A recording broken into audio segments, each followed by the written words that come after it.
આજે ફરિયાદ છે તેની વિગત મુજબ ગત તારીખ 19/8ના રોજ રાત્રે બે ઈસમો દ્વારા આજે સગીર છે તેને બોટાદ આરટીઓ પાસે મિલિટરી ટોળ ખાતે લઈ જવામાં આવેલો હતો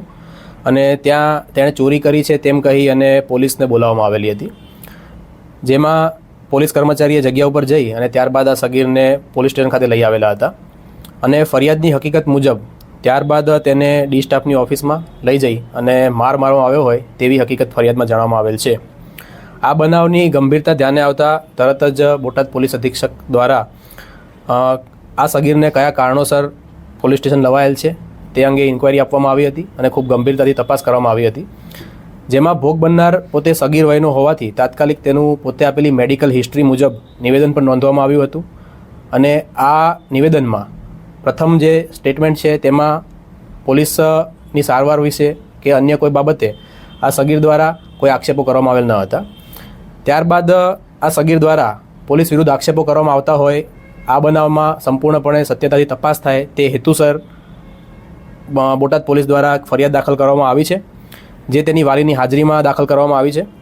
જેમાં બીએનએસની વિવિધ કલમો જેમ કે બીએનએસની કલમ 120(1),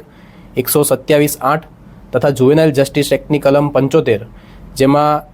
જુવેનાઇલ હોવાથી તથા ગેરકાયદેસર રીતે કસ્ટડીમાં રાખવા બાબતે અને મારવા બાબતેની તમામ કલમો હેઠળ ગંભીર ગુનો દાખલ કરવામાં આવ્યો છે અને તેમાં હાલમાં કાયદેસરની કાર્યવાહી છે તે બોટાદ પોલીસ દ્વારા કરવામાં આવી રહી છે, જેમાં બોટાદ પોલીસ દ્વારા હોસ્પિટલ ખાતેથી મેડિકલ સર્ટિફિકેટ અને અન્ય જે સારવારની હિસ્ટ્રી છે તે મેળવવામાં આવી છે। આ જે ફરિયાદ છે તે બોટાદ ટાઉન પોલીસ સ્ટેશનના જે કર્મચારીઓ છે તેમના વિરુદ્ધ દાખલ થઈ છે, જેમાં કૌશિકભાઈ જાની, અજયભાઈ રોગેશ, કુલદીપસિંહ અને અન્ય એક ઈસમ છે તેમના વિરુદ્ધમાં આ ફરિયાદ છે તે આપવામાં આવી છે, જેની તપાસ નાયબ પોલીસ અધિક્ષક શ્રી કક્ષાના વ્યક્તિના સુપરવિઝન હેઠળ ચાલી રહી છે। આમાં હાલમાં કાયદાની વિવિધ કલમો હેઠળની જોગવાઈઓ મુજબ કાયદેસરની કાર્યવાહી છે તેની પ્રક્રિયા ચાલુ છે।